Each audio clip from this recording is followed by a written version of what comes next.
विवाह कर लो। भगवान ने कहा कि मैं आपके साथ में विवाह नहीं कर सकता। क्यों? आप अपना पहले परिचय बताओ, तब मैं आपके साथ में विवाह करूं। लेकिन इसने अपना परिचय नहीं बताया और भगवान से कहा कि सुनो, तुम सम पुरुष नमो सम नारी, यह संयोग विधि रचा विचारी। तुम्हारे समान पुरुष और हमारे समान नारी इस दुनिया में नहीं है। भगवान राम जी ने कहा, अरे इतनी जल्दी? इसने अपना परिचय बदल दिया। भगवान ने पूछा, कोई बात नहीं। भगवान राम जी ने सोचा कि अपने आप को नारी बता रही है, इसके मतलब शादीशुदा है। भगवान ने कहा, सुनो, मैं आपके साथ में विवाह नहीं कर सकता। आपको इस दुनिया में और कोई नहीं मिला। तो शूर्पणखा ने मुस्कुरा करके कहा, सुनो, हमारे लिए वर इस दुनिया में नहीं है। भगवान राम जी ने कहा, आप इतनी सुंदर हो कि तुम्हारे लायक इस दुनिया में कोई वर ही नहीं है। कहा, नहीं। क्यों?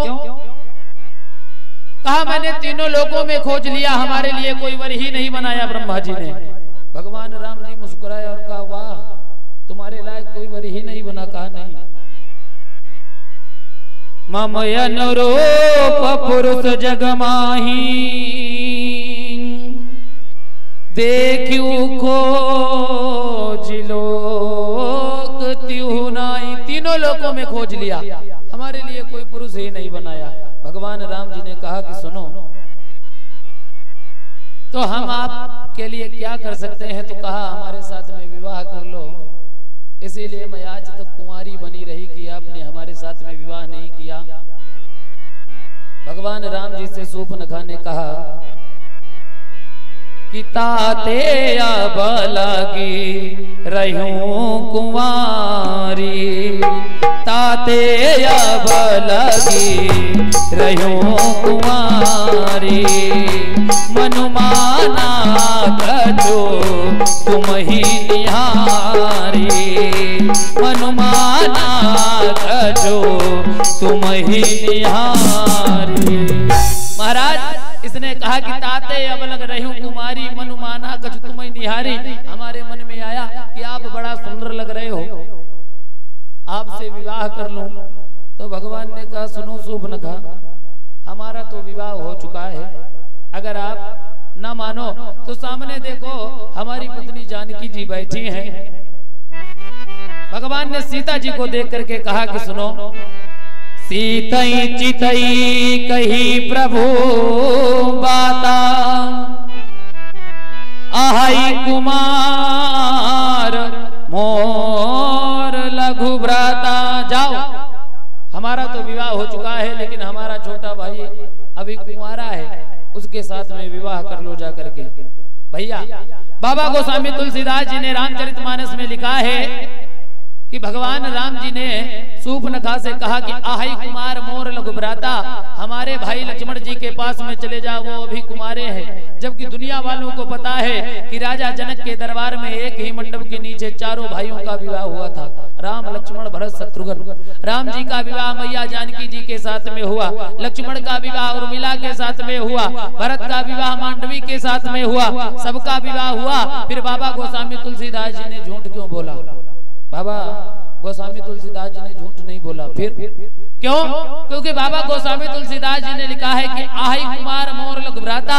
और जब शूर्पणखा का परिचय दिया था तो उसमें लिखा था कि शूर्पणखा रावण के बहिनी, दुष्ट हृदया दारुण जस अहिनी। शूर्पणखा को अहिनी कहा और महाराज लक्ष्मण जी को आही कहा। आही का मतलब होता है सर्प। शूर्पणखा को नागिनी की उपाधि दी, सर्पिणी बता दिया और लक्ष्मण जी को सर्प बताया। बात सही है, क्योंकि शूर्पणखा पूर्व जन्म की नागिनी है और महाराज लक्ष्मण जी शेषा अवतारी है, वो नाग है, ये नागिन है। और अहिनी संबंध विधाता, नाग और नागिन का तो जोड़ा होता है। आज महाराज इसने मन में विचार किया, कोई बात नहीं, आप हमारे साथ में विवाह नहीं करोगे, लक्ष्मण जी के पास में चले जाएंगे। शूर्पणखा चली गई लक्ष्मण जी के पास में और लक्ष्मण जी को देखा। जैसे लक्ष्मण जी को देखा, गई लक्ष्मण रिपो भगिनी जानी, प्रभु बिलो की बोली मृदुबानी। लक्ष्मण जी के पास में पहुंची और लक्ष्मण जी से कहा कि सुनो,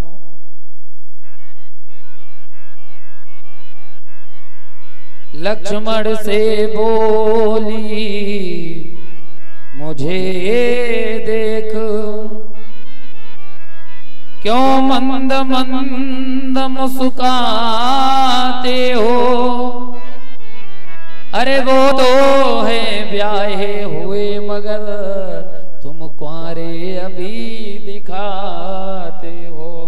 लक्ष्मण के पास में पहुंची और लक्ष्मण से कहा कि काहे मुस्कुरा रहे हो, अरे कोई बात नहीं, वो ब्याहे हैं, अगर उनका विवाह हो चुका है तो तुम हमारे साथ में विवाह कर लो, कोई बात नहीं। लक्ष्मण जी ने मन में विचार किया, हमने एक बार इसको अभी देखा तक नहीं, मुस्कुराने की बात छोड़ो, बड़ा झूठ बोल रही है। लक्ष्मण जी से जैसे ही विवाह का प्रस्ताव रखा तो लक्ष्मण जी ने दूर से हाथ जोड़े और कहा, सुनो देवी जी, मैं आपके लायक नहीं। शूर्पणखा ने कहा, क्यों? कहा, सुनो, जानती हो आप जिसके पास से आई हो वो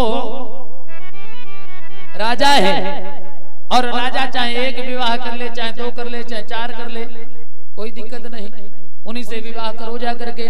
शूर्पणखा ने कहा, नहीं, मैं विवाह करूंगी तो तुमसे।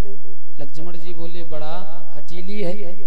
लक्ष्मण जी ने हाथ जोड़े और कहा, देवी सुन सुंदरी, मैं उनकर दासा, पराधीन नहीं तोर सुपासा।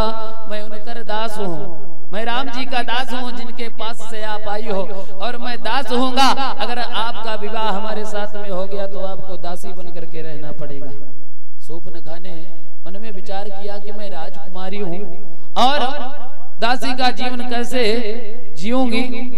लक्ष्मण जी ने समझा दिया कि उन्हीं के पास में जाओ, प्रभु समर्थ कौशलपुर राजा, जो कुछ करें उन्हें सब छाजा, वो समर्थवान है, वो विवाह कर लेंगे तुम्हारे पास में। शूर्पणखा बिचारी फिर भगवान राम जी के पास में चली आई। भगवान राम जी ने कहा, शूर्पणखा तुम फिर चली आई? कहा, महाराज वो शादी करने वाला नहीं, वो आपसे बहुत ज्यादा हठीला है। भगवान राम जी ने कहा कि मैं तो शादी कर नहीं सकता। क्यों? क्योंकि हमारे साथ में मर्यादा जुड़ी है, उन्हीं के पास जाओ। लक्ष्मण जी के पास में दोबारा पहुंची और लक्ष्मण जी से कहा कि तुम भी उनके जैसा मुझको उत्तर देना, कुरकुरा नहीं।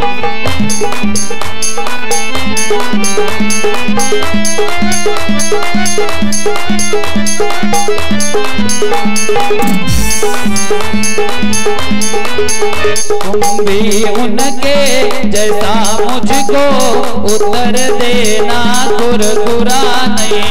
तुम बना बनो मैं बनी बनूं, ये जोड़ा भी कुछ बुरा नहीं।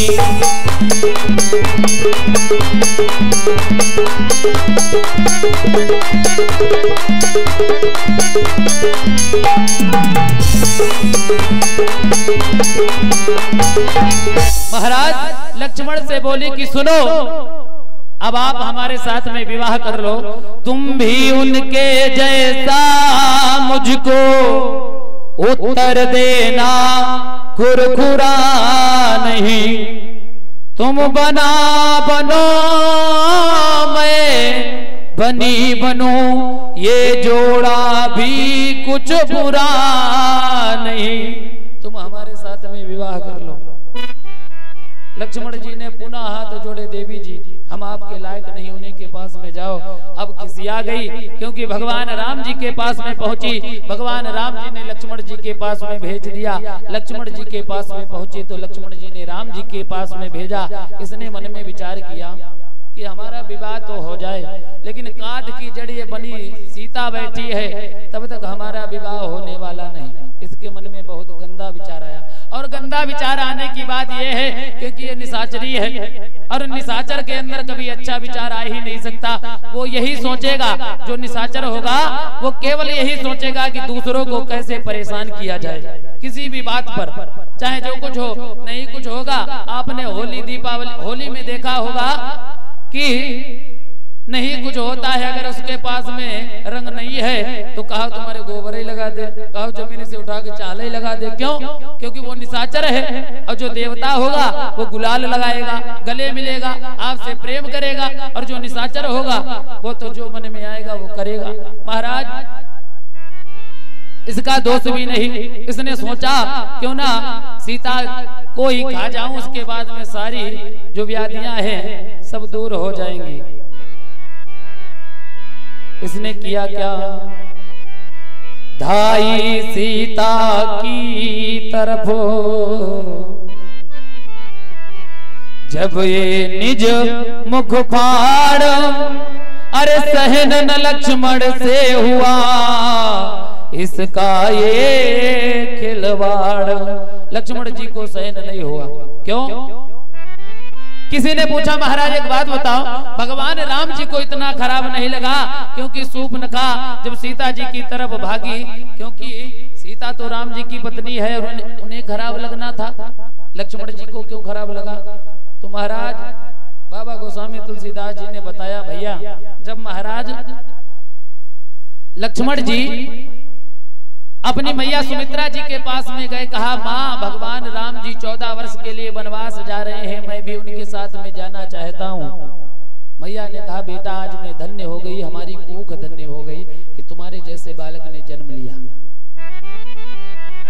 लक्ष्मण जी ने पूछा मैया क्या आज तक आपकी कोख नहीं धन्य थी?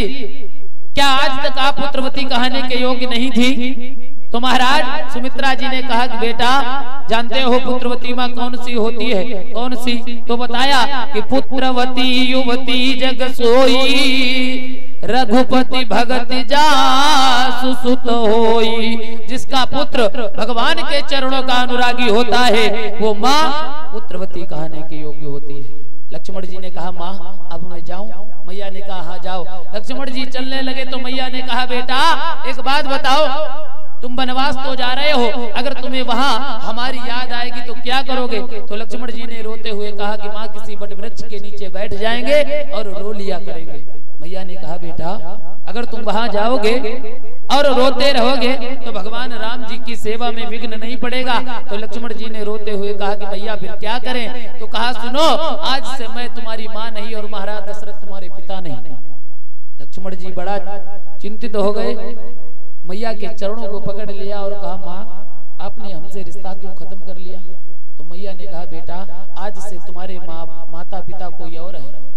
लक्ष्मण जी ने पूछा माँ क्या माता पिता भी चेंज हो जाते हैं? कहा भैया आज से तुम्हारे माता पिता कोई और है। तो लक्ष्मण जी ने पूछा हमारे माता पिता आखिर में कौन है?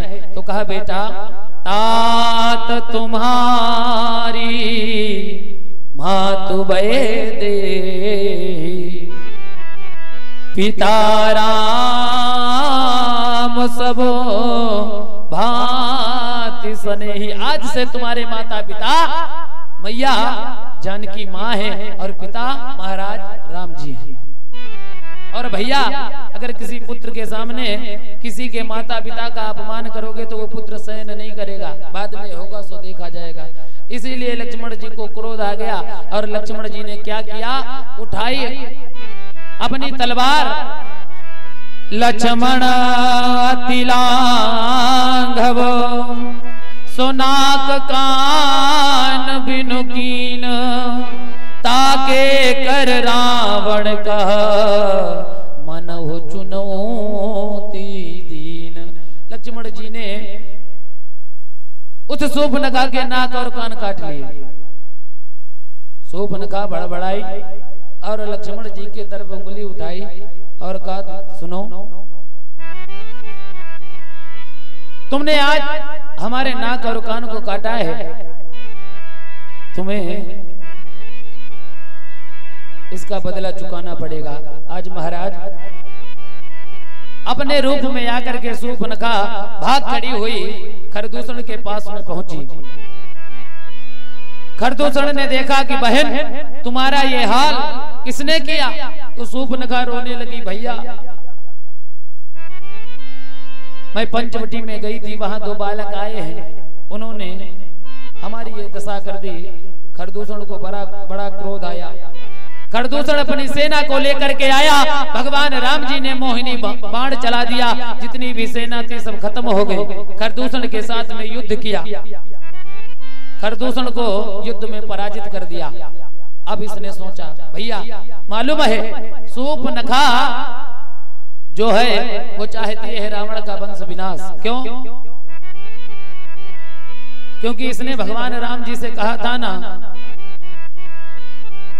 तुम सम पुरुष नमो सम नारी, या संयोग विधि रचा विचारी। भगवान से कहा था इस संयोग को ब्रह्मा जी ने बनाया है, और बात सही है, क्योंकि जो उद्देश्य इस शूर्पणखा का था वही उद्देश्य महाराज भगवान राम जी का है। राम जी का भी उद्देश्य रावण का वंश विनाश है, और इस शूर्पणखा का भी उद्देश्य रावण का वंश विनाश है। क्यों?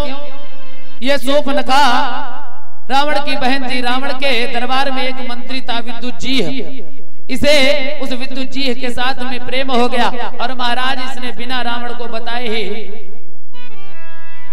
रावण के यहाँ से भाग गई, पाताल लोक में रहने लगी।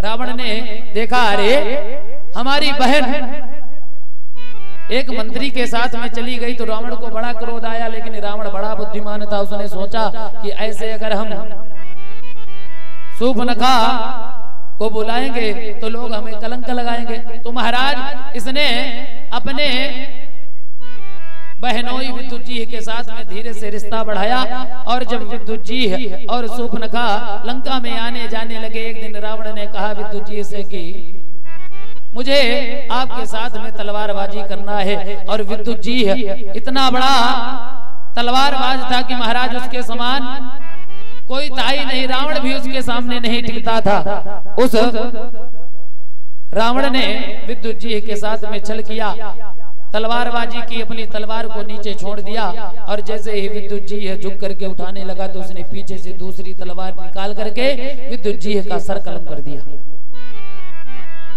महाराज विद्युत जी को मार दिया। तो शूर्पणखा ने देखा, क्या हमारे पति रावण, हमारे पति को रावण ने मारा है? तो इसने कसम खा ली, जाओ रावण मैं संकल्प लेती हूँ, जब तक मैं तुम्हारे वंश का विनाश नहीं करवा दूंगी तब तक चैन से नहीं बैठूंगी। महाराज अब ये जान गई कि खरदूषण को अगर उन्होंने मार दिया है तो वो रावण को भी मार सकते हैं। दौड़ करके रावण के पास में पहुंची, और महाराज जैसे ही रावण के पास में पहुंची आवाज लगाई, भैया। रावण ने पूछा कौन है? तो कहा मैं आपकी बहन शूर्पणखा। अरे शूर्पणखा तुम यहाँ कैसे, और तुम्हारी ये दशा किसने की? तो राम महाराज ये रोने लगी और कहा, भैया कि भाई 2 लड़के राम लखन इस दंडक वन में